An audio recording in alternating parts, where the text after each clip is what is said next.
What's good, guys? It's CSG. In today's video, we're going to be going round 2 in the battle of the coaches. So we've had Zeptal yesterday being the first, and obviously he being the first, he is #1 in the leaderboard. And today we have a new challenger, and that is Caveman. What's going on, man? Hey, TSG, thanks for having me, man. Super excited. Nah, I'm excited. Is there anything you kind of want to say before we start? Or are you happy to just jump straight into it? No, I'm super excited. But how are you evaluating your leaderboard? Okay. What do I have to do to beat Zep? So Zep yesterday. All right. So again, I'm going to put a disclaimer at the side of all of these videos. The leaderboard is not actually objective. It's just a fun thing. We can't do it objectively because everyone's doing different days, different decks. So it's not going to be a real thing. Right now, Zep got me to wave 15, and he should have got me higher, but there was just bad pathing. So 15 is the one to beat today for the fake leaderboard. But otherwise, the way I'm actually evaluating is more at the end of the entire thing. I'll kind of pick out a couple of tidbits that I found really, really helpful for myself, and just kind of put a spotlight on that and let people know that these are the big tips that can really help you up your game. But for all intents and purposes, 15. Wave 15 is the go-to for today. Do you reckon you can do that? Oh yeah, it'll be easy. It'll be easy. No, All right, we'll see. man. We'll see. Yeah, let's see. It's more about helping you and getting you up there. So Yeah, awesome. That's Yeah, I'm keen to see. So I'm gonna start. I think I did play earlier today. Yeah, I played one round today. So it did seem, in my perspective, it wasn't so. The deck is pretty good today. I think we've got a solid deck. It's an interesting deck for sure. Yeah. All right. So yeah, I got that disclaimer out. So again, this is not an objective leaderboard, so no one come at me. But all right, cool. How do you want to approach this, man? Do you kind of? Yeah. So I'll let you take the lead. I'd like to ask, how do you evaluate your deck? So you said it was a good deck. How do you say that? Why do you say that? Because it's got alluvials that I like. No. Okay. No. That's fair. No, I mean, like the first thing that I noticed obviously is TNT, and Goliath Titanor. So the fact that we have both Titanor Goliath, already awesome. The fact that we have TNT to make it granite, that means we have 2 tanks with 4 seconds invulnerability, amazing. The late game units we can see here, we have Scariox, Riplance, they're both really, really good units. Early units, we have 3 chickens, we have Kukaraf, Kukulus, and Kuka. So overall, it just seems like it's a really, really good. You have Vermilia, Singe. If you need a ramp fight, it just seems like it's a really well-rounded deck, in my opinion. Okay. All right. So one thing I'd also think about, you talked about damage, you talked about, let's say health, meat. You had some meat shields out there. Yeah. But what about healing? What kind of healing do you have? We've got Fair Knight and Blaze Knight. I don't ever use them, so I completely ignore them. The only other healing that I have is Archie, and I rate him highly. I know it's not like it's not incredible heals, but if I was looking at this, that's what I'd look for heals. I'd look at that and Cuculus for the shield more than an actual heal. Yeah. All right. Well. So one thing that's interesting about this deck is, even though you're probably similar mindset with the Blaze Knight, Fur Knight, they're trash birds. I think Esja claimed the term. They're trash birds. Yeah. Well, today is one of the first days that I actually slammed it pretty early too, and it's pretty useful because you need to have some healing. You need to have a balance of damage, meat, and healing, and that's how you're going to get to the higher waves. So keep that in mind as you're climbing. But feel free to just drop your first couple of alluvials and just kind of watch how you're playing moving forward. For this, I'll kind of just. Normally, I don't actually put up my ranger with his armor straight away, or with her armor straight away, but having the Scariox, the 30, it's an easy slam. It's an easy, And for the early matches, it's okay to slam those bigger units, because then you can sell them and do massive changes. Exactly, Especially if you come against like something that's like really strong in one affinity, it makes it easy to counter that. So exactly. That's perfectly fair there. Again, so I'll do the same thing here. I wouldn't really change much. Oh, by the way, if there's anything at any point you want me to stop, slow down, or when you start explaining things, you can tell me when to click the play button, because I have a habit of kind of just going through it. all good. While this one's playing out, if you scroll all the way to the bottom, so we can look at your cards again. Yep. So looking at your whole deck, who are the big carries in the late game? The big. Like, what are you going to be going toward? Like DPS carries? Is that what you mean? Yep. I'd say Riplance, Scariox, definitely. Late game, I've never got to like over wave 20 today or in general. I think I've got it like once or twice, but I think Ramfight, out of what we have here, could be used properly. But other than that, that would be like DPS would be Ramfight. I'd say Scariox and Riplance. Okay. And then like nice. Titanoran that can do stuff, but they're not obviously DPS characters. Yeah. Yeah. And TNT. Have you? And TNT, of course. Yeah. And then have you noticed about the other composites that are in this? Have you noticed that you can also get magma? Yes, I did. I did notice that. Singe Okay. and Scariox. I did notice that. I played that in my when I played it this morning. I played Granite and Magma. Awesome. So then what I was going to say here is when I'm thinking of this early game, I'm thinking, okay, how can I already start building towards my final comp in a safe way? And obviously that includes healing and damage. So if you look at Scoriox, he's obviously a fire earth type, so that works really well with the granite that you're going to get in there later. You've also got that Riplance, which you also mentioned as a good DPS, and that's a fighter, a berserker, so that's going to pair well with your Scoriox as well. And then you've also got, if you keep scrolling to the end of the board, you've also got Blaze Knight, which is kind of interesting. That's why I think it fits so well. Is it's a Templar, so it's got that fighter stack in there and the fire, and so those stacks help build him up. But, so I've never. I never use fighter, so I don't actually even know what fighter does, if I'm being straight. Okay, yeah. So fighter, obviously you could scroll over it on right there to see, but every 4 attacks it does extra damage and piercing, which piercing goes through any armor. So that's what makes fighters so good against tanks. Okay. So. All right. So in this instance, what I would do is actually sell. I don't know if you agree with this. I'm going to sell the Scariox and put a Riplance and a Riptorus over here just to try to take this out as quickly as possible. And then kind of just use this to tank.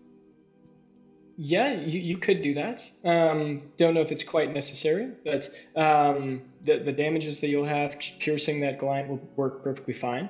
I would suggest trying to build more of a balanced kind of deck out of it. Okay.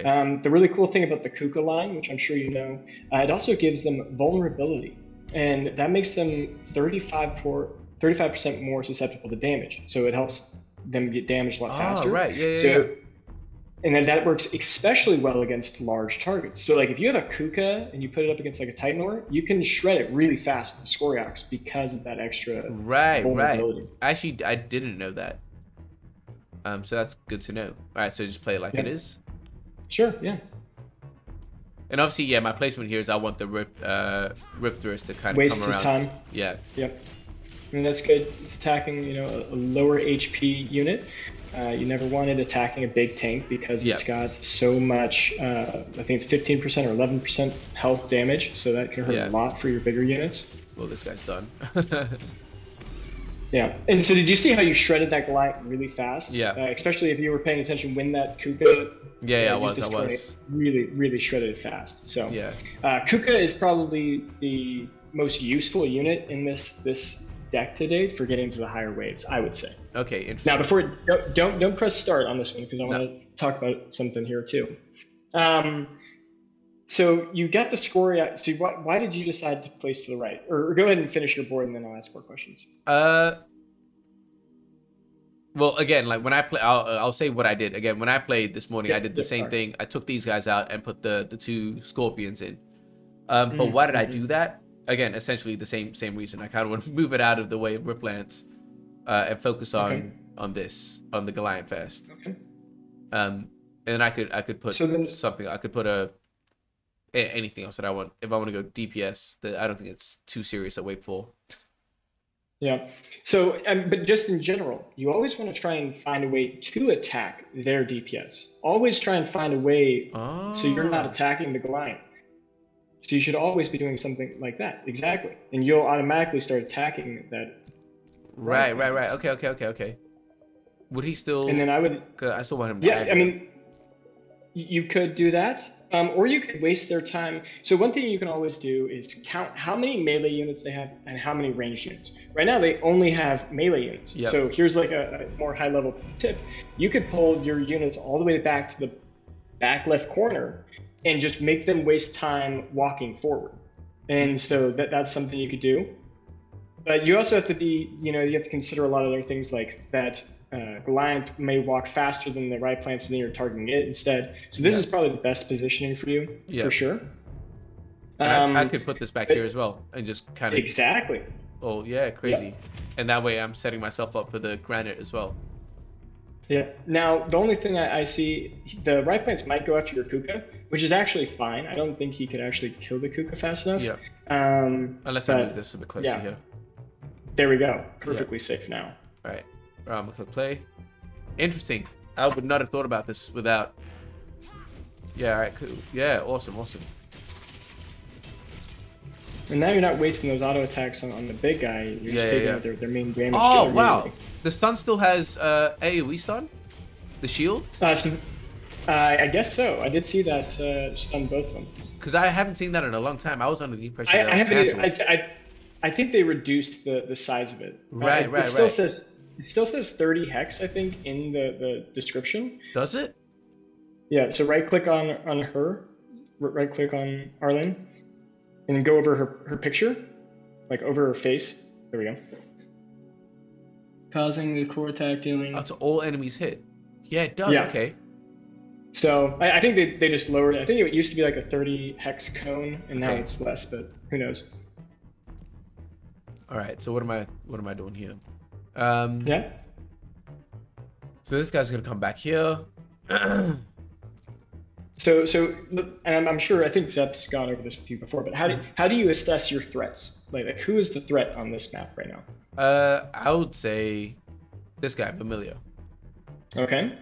Because so how? This and Singe, like it's hard. Yeah. Yeah. Both of these guys. So how could we target the Vermilion? I think that's what we'll spend most of today's session. How do you actually find a way to attack their DPS? Well, I could do this. Yeah. Because he'd come out on the back. He would. I will let you know that they will start auto-attacking the frontline units first anyways. Okay. But you have a tool there, and that's that Kuka. If you actually move that Kuka next to your Scoriox, he'll turn back, or it will turn back on the Vermilia. Yep. And then when it uses its tornado, that'll actually make anyone who's targeting something target on. Yes. Yeah. Okay, yeah. So that's an easy way to turn back on the Vermilia. Mm-hmm. And then because you're what you're doing, this is something that I also like to do, and it's different than some other coaches. I actually don't always equip the Ranger with shield and armor. Okay. And so later on, I'll explain more into that. But what you could do, once again, the Vermilia does % health damage. So does the Singed. So having a lot of armor and health actually doesn't really help too much because they do it by % health. So what I would do is I'd actually cut away the HP bonus you get from that. Okay. What you could do. So just the armor on the right side, just drop that to 10. Yep. Yeah. And then you could get like a Lura. And this is just to show you a cool trick. So you grab that Lura, go ahead and place it. And go ahead, drop it right there. That's really cool. And if you move your Ranger more to the right, all the way to the right, what'll happen is those units will actually probably turn on the Lura. And you waste that Singed time. He'll do a walking back and forth. He might run up to your Ranger, but this will buy you plenty of time to get your Kuka stun off and kill the Vermilia, and then your units will turn back on the enemies. So awesome. Just some crazy, strats that I do sometimes. Yep. Interesting. Yeah, I would, again, all of this shit I wouldn't think of. So play it as is. Yeah, go ahead. Yeah. I mean, obviously, it's early waves. I'm just trying to give you insights so that in the later waves, you can kind of think, oh, okay, so that's how you could do it. That's how you could, yeah. It's interesting, because I definitely, I think, because obviously, Zeptal and Frobe were the ones that kind of taught me how to play when I first started. So I think my mind automatically kind of sees things more the way that they kind of taught me. So the shit that you're saying now is completely new. Like, I haven't Yeah. even looked at the board like that before. So. All right. And so now before you do anything, I'd like to. So there, I take everything in steps. Yeah. So the way I do it, and it seems like you might already be doing it. The first thing I always do, especially as you get into the later waves when there's so many alluvials on the board, you don't know what to do. I just place everything that I have currently. See if I can beat the board with my current units. Especially once interest becomes a thing on the mastery points. Yeah. You're going to want to push that as far as you can without adding new units. Yeah. So is this how you would set it up currently? No. I kind of just laid it out because okay. I kind of just lay it out so then I can look at the board fresh. If like, where am I actually gonna place things? Yeah. Okay. Well, let's see what you would do with this current batch of units. Okay. So I would sell this. I would. Oh, I didn't mean sell anything. Oh shit. Go ahead, keep going. My bad. My bad. When I say that, yeah. All right. What would I do? All right. So, this is a tough one because I want to take him out as quickly as possible. But I mean, so this is actually what I would do. I would do this. So he would come for here. Yeah, Scarix would attack the Ranger. These guys should be able to take him out pretty quickly. And at the back here, I'd put a Scarabok just to kind of waste some time here. Okay. And just Gotcha. let him do his shit. Or even put the Scarabok up front. Because as he comes, then you can waste. He'll come up and then come back down, and I'll just have an additional unit that might be able to draw the Scarix's fire as well. Okay, so those are good thought processes. One other thing I like to do is think about individual counters. Is there anything you have that could fight the Malura on its own? Is there anything that you could use that's also cheaper? So you okay? All right. What else? Go ahead and look in your deck too. Oh, in my deck. All right, cool. Yeah. That could fight it by itself. I don't think so. Is there anything? I don't think so, right? Maybe not a complete win, but that Riptorus, can do a lot of damage. It'll survive long enough, and because it applies poison. Even when that Malura goes underground, you'll actually still get to proc some of the poison stack on there, and it'll actually be poisoned and losing health while it's underground. Okay. That's a great unit to hold a Malura down. Okay. And then you also have to remember that you took off 10 armor for your Ranger. Shit. So you always have to kind of, and I'll make sure to remind you anytime you kind of do that. Yep. So, all right. So yeah, feel free to. So I could just put that there, yeah. So it's the same kind of thing. So this one I was going for more passive, just tanking, whereas this is actually being more aggressive. Yeah. Yeah, I could just do this, right? Yeah. And then and watch that and see how that interaction works. Yep. Yeah, because I'm not a big I won't say I'm not a big fan of the Scorpions, but I definitely don't have a lot of experience with them. So I don't really know the matchups too well with that one. And so they're gonna take him out of the front. Easy. Yeah, it's still. Stun was unfortunate. I mean, but yeah. Yeah. So you saw that the Riptorus was actually winning until the Mega hit. Yep. Which is fine because he bought plenty of time and he held him off. And here's another thing that I was going to mention, but he also gave you another fighter stack for your score ups. So that was another key thing that he gave you. Yep. Scarix is a Arcanite. Arcanite with fighter is. Oh, cool. Okay, cool. All right. Okay, so the threats here, obviously, TNT. That's Cephas, right? Yep. Cephas, yeah. My bad. Cephas is definitely the threat. I can hold this guy off pretty easily over here if I really wanted to. But I would start to say, so this is 55. I'd have 80. So I would start to trade this in for a Goliath around here. That's what I would do. Yeah. Sounds like a great idea. All right. Cool. All right, so I'd put this.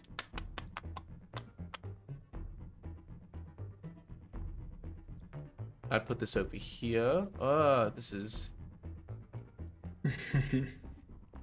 Because right. Because I don't think I can get to him straight away.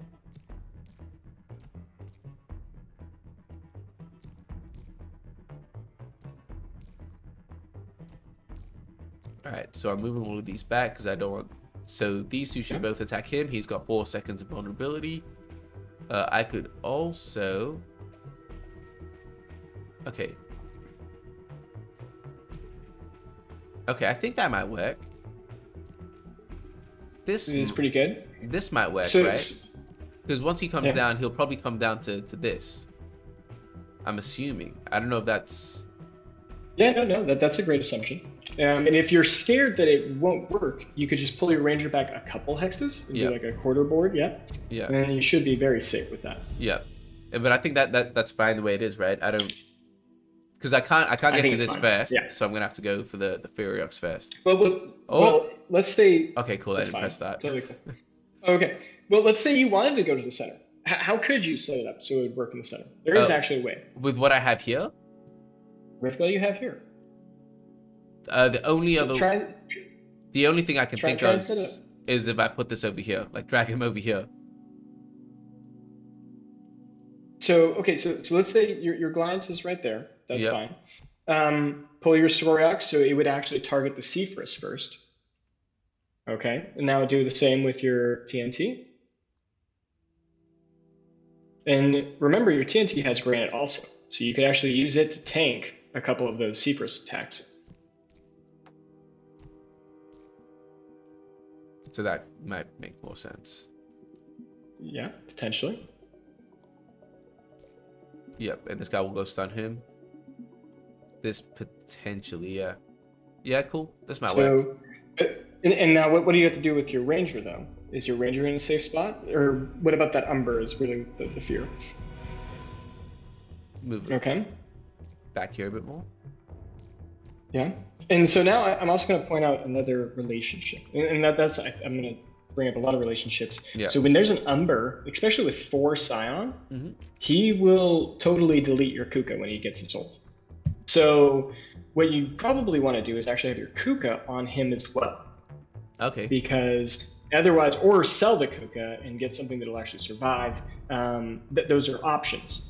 You always want to think, especially with those area effects, because there's a Cephas also, so that'll do some area effect damage. So any small weak units will die pretty quickly. Okay. So what you could do is have your ranger further back, all the way to like mid of the board, like center to your left a little bit.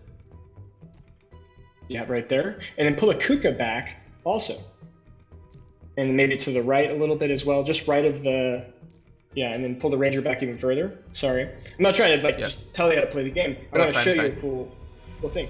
So now when you play, it should attack the ranger. Yeah. And then your Kuka will stun the Umber, turning the aggro on it, and you might kill it before it even casts, keeping the Kuka alive. I don't know. Yeah. But wouldn't this flare come around here?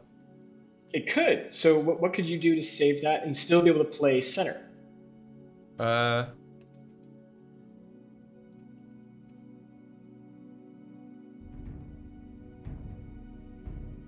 I'm not sure. Yeah, I'm not sure. So okay, so pull back your 2 DPS units, just a little bit. Put your Goliath more center, or even off to the right. Yeah, right there. That's perfectly fine.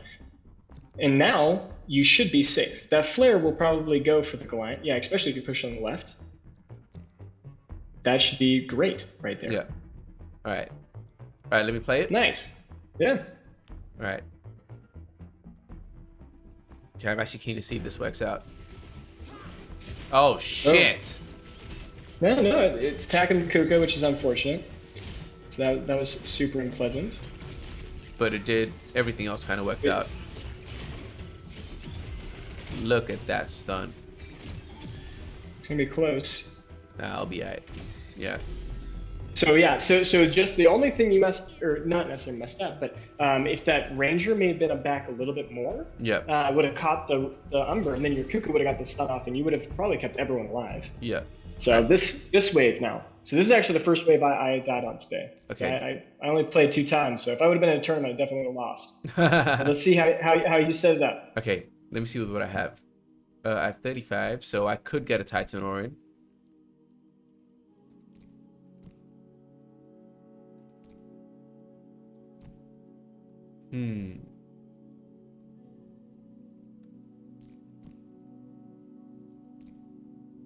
And before you make a purchase, let me know what you decide you want to buy and why. Yep.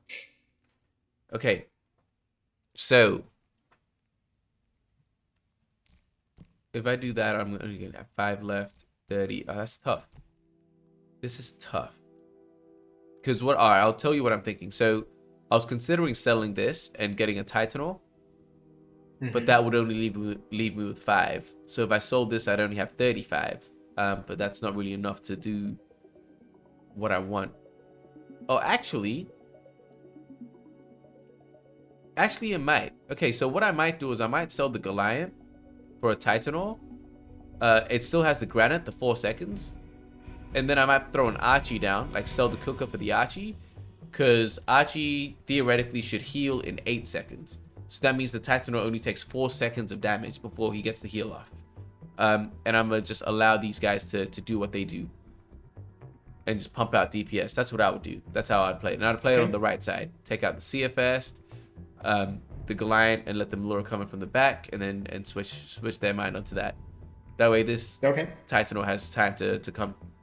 Has to use time to come through as well. That seems like a great idea. Like so one thing that I would suggest, and this is more of processes. So like when you're looking at the enemy board, what do you think you need to be able to survive that fight?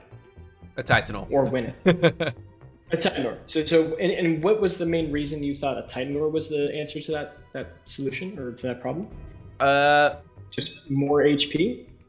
Well, yeah. So because I'm going up against a Goliath and a Titanor, and I've only got 1 Goliath. So the thought process was, let me get something that's gonna last a bit longer. And again, get the Goliath and the Archie, so he's got that 4-second vulnerability plus the heal 4 seconds after. So when he takes 4 seconds of damage, that really was my thought process. It just has more of a chance to stay alive for longer, and that being alive longer gives these guys more time to do what they're supposed to do. Okay. All right. So now thinking more of like how I process it, and a suggestion for you too. Whenever I see a board, I'll set it up first. So that's my first one with whatever units I have currently. So go ahead and set up how exactly you would set it up with if this was your first one. Right. Attempt. Well, with these units. Yeah, with these, just the units that are on the board right now. All right.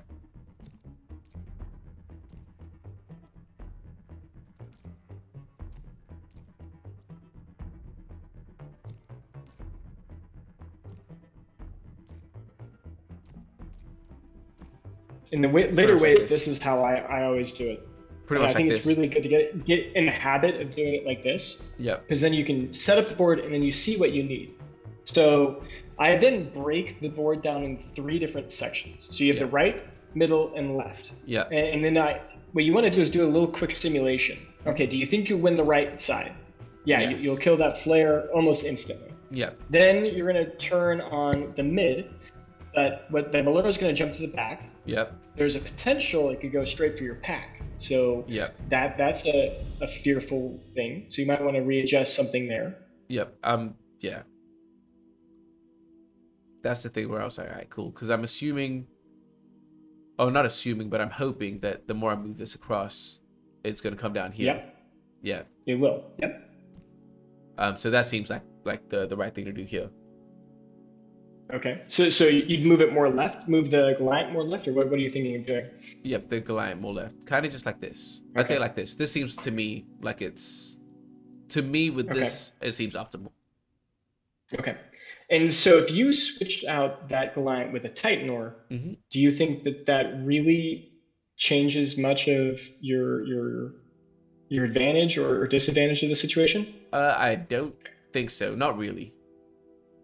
So what could be something potentially better that you could do? You could throw down that Archie right now, or looking back at the enemy board, what are they mostly? They're mostly Earth and very high HP units. Yeah. So what kind of unit could you bring into the space that could do a lot of damage? A Riptorus. And it would add a lot of stacks to your Scoriox. Yeah. So that sounds like a great idea. Right. How would you want to throw it in? I would trade out the Cucker. Okay. feel free. I'm just asking you questions. You decide if you want to put in the Titan, or feel free. Yeah. I think it could potentially. I'll try too, your way. but... That's why I'm having you on. No. Yeah, I'll trade in. So I'll trade in the feel free. I'll trade in the Cucko. Okay.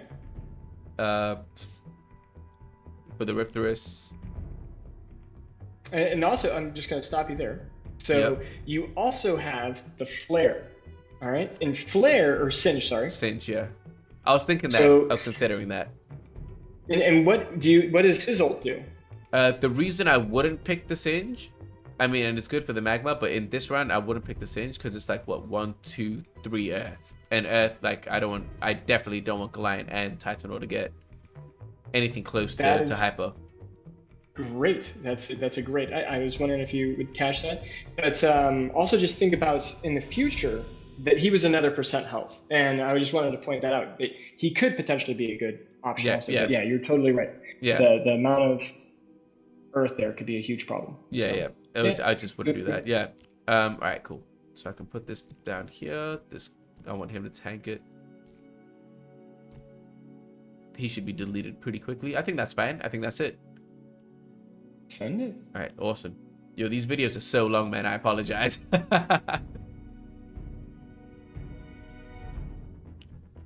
All right. And I mean, this is my coaching style. It's more slow. I'm also just a slower player in general, but that's because I like to think of all the options. I'm more of trying to coach people how to think more creatively and come up with new ways to do these things. Yeah, and I get you. Oh, that's so good, man. I get what you mean about the poison and Malura. He takes damage underground. That's so fascinating. Mm-hmm. Both of these guys are hardened as well. Yeah, let's go, man. So the Riptorus is not hardened, but he's got for fighter, he gets an additional attack speed buff. It's like 35% on top of the general hyper, so he just attacks a lot quicker. Wild. All right. Okay, so for this one, name your threats. With these two, but also I see them as a massive opportunity for a nice hyper. Massive opportunity. Very nice. So I'm not too stressed out. And then after that, so the problem with this is I'd probably move them here. I don't really want to deal with that shit real quickly. So I'd move this shit over here. But I also don't want to get caught up in this. So what I might do is put this over at the front here. Let me move this a bit. All right, let me just clear it up. Cool. So Adore should attack him. He's got the invulnerability. Skarek should wipe him very, very quickly.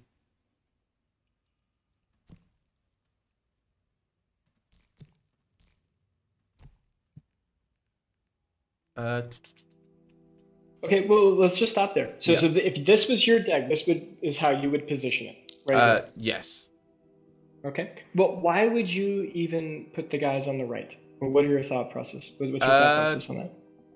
I would just see no point. Like, these two, I think, are gonna die way quicker. So, maybe what I might do is I might even put them like back here somewhere, so they turn around to take these guys out.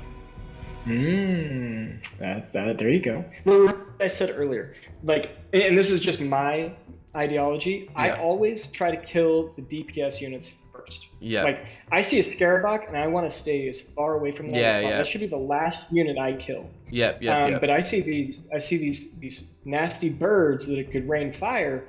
I'm gonna want to find ways to target them first. Yeah. So that's what I would do here. So okay. I'd kind of move that. So that's a lot better. But now also rethink of your front line. Yep. How do you feel about that? All right.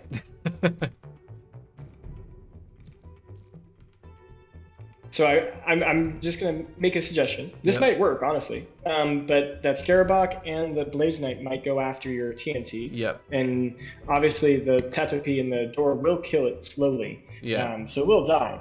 Should you risk that? I don't know. That's up to you. So I think that you putting your Ranger up front and actually having a solid front line is generally a better practice. Okay. And then You know, that's something. Or you could throw, if you wanted to, you could throw an Archie up front. That's a potential too. I could always put the Archie back here too.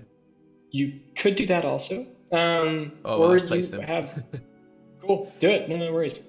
I just want to remind you of that Kuka. That Kuka is such a powerful unit. Yeah. You want to be able to turn on these Firebirds as fast as possible, and having a Kuka is just a great way to redirect their fire towards the most, dangerous unit. So, but yeah, feel free to. I think this is fine. I think I'll play this one. Yeah. Because the Kuka back here would kind of take this, and oh, okay. Not ideal, but it's actually fine. It's the same thing. When they go up in the air, they'll actually get bleed or get poisoned while they're in midair. So it's pretty cool. Yeah, this wasn't very well optimized, but I mean, wave 9. Yeah, no. I mean, it worked out exactly how you wanted to. One thing I wanted to point out was your Ranger actually died. So that means that if you didn't have the Ranger up there, your TNT would probably die, and he was hyper. So that would probably be a huge loss to your DPS. So yep. Okay. Right, now this is a fun wave. Let's see how you address this. Okay. Okay. Okay. This is a tough one.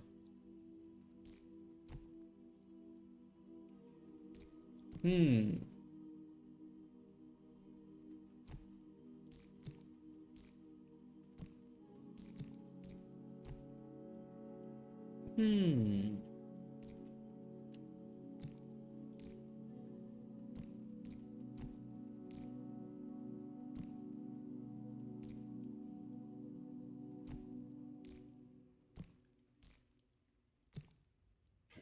All right. So I'm gonna try and leave these guys for now. The biggest DPS is Ombre, so try and figure out a situation where I can target him as quickly as possible. I'm thinking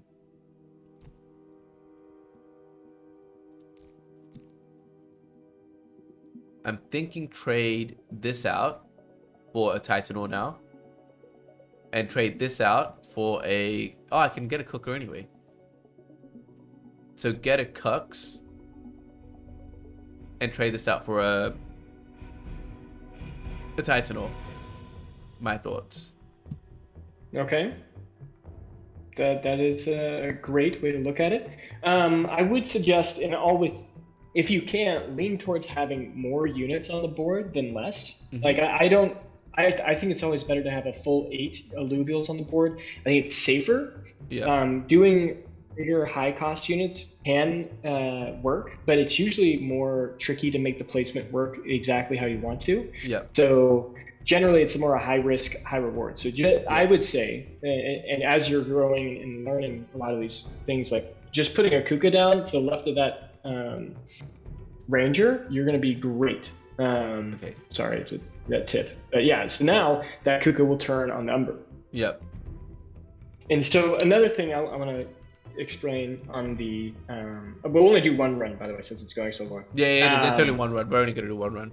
Okay, good. So if you scroll to the left a little bit, so just scroll your screen just a little bit to the left, you can actually predict where the rogues land. Where do you think that Umber will land exactly? Right here.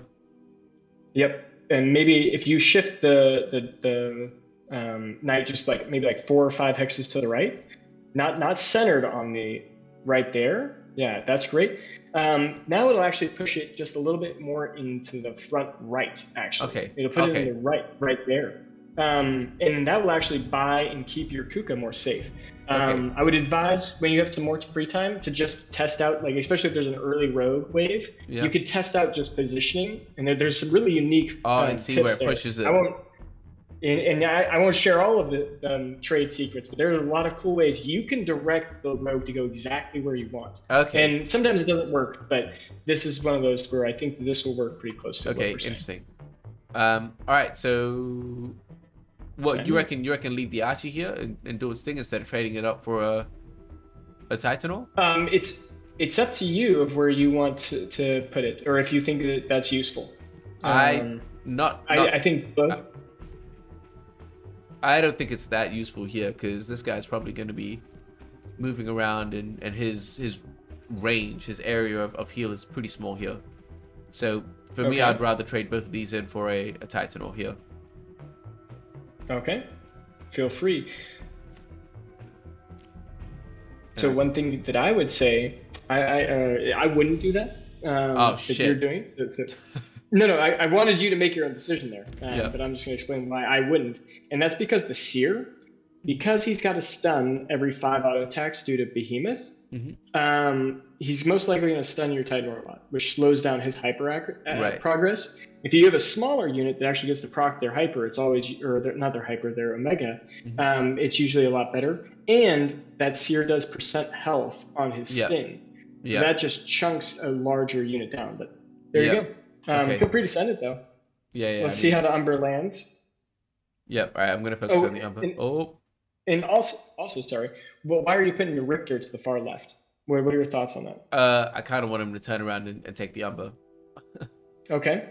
So maybe position him even further down then. You mean back here? Yeah. Because all you're doing, if you push it up there, you're right. It might turn back. Or it might go to the Titanor. This ensures that it'll turn back on that Umber. Right. And it's a lot safer. Because I don't want to block the Cucker as well. Yep. So we might have to do a little bit of rearranging. And what I would actually do is potentially move the Ranger more to the right, so that it even like more to the right, like way to the right, so that you could put the Riptor where the Ranger was. And then maybe the Riptor gets attacked, but either way, that's fine. Yep. All right, cool. Let's do this. Riptor's definitely getting attacked. Or is the Kuka? Knows. Oh my god. Mm-hmm. Ah, he got the stun. But Kuka got the stun off. Yeah, that's fine. Yep.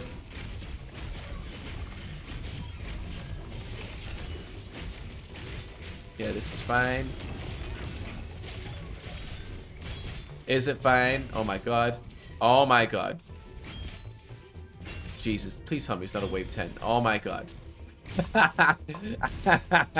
Sorry, man. No, it happened. Oh man. I think you're fine.